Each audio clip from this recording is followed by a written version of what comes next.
now that you know how the system works and how the board is laid out, and we've gone through a little bit on how we can do some testing using a meter, let's put a fault in and try to troubleshoot this together.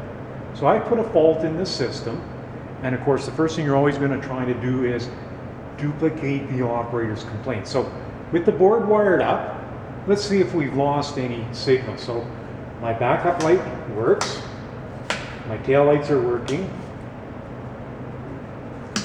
my brake lights are working, and of course my signal lights are working.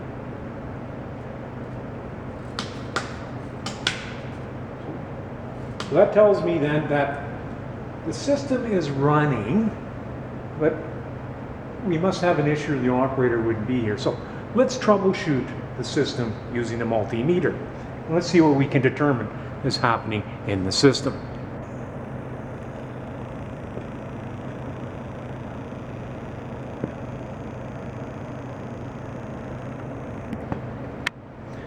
So again, the first thing we're going to do is check my source voltage.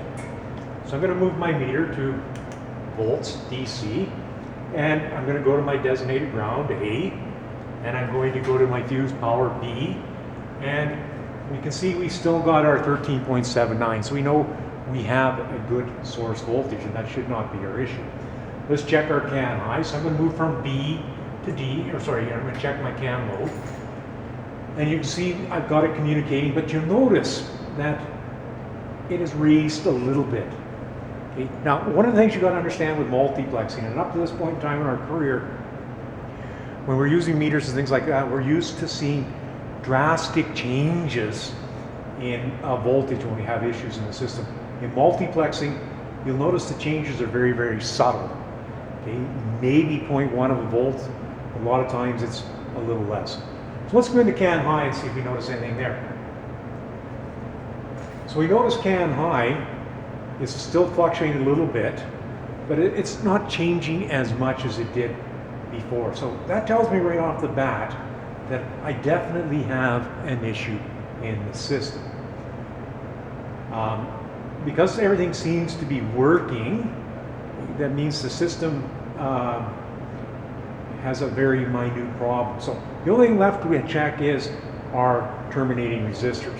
So let's move to the ohms and check our terminating resistor. And what do you notice right off the bat? I'm up to 120 ohms, and it's fluctuating between 120 and 130 ohms. So the first thing that should come to mind is I probably have one of my terminating resistors has gone bad. So remember, as the module says, if one of the terminating resistors go bad, the system may function, but may not function very well. So there's why we might see with the operator's complaint that the system's working, but he has an issue with something. So by doing our pin out like we've done, we're able to determine that one of the terminating resistors has gone bad.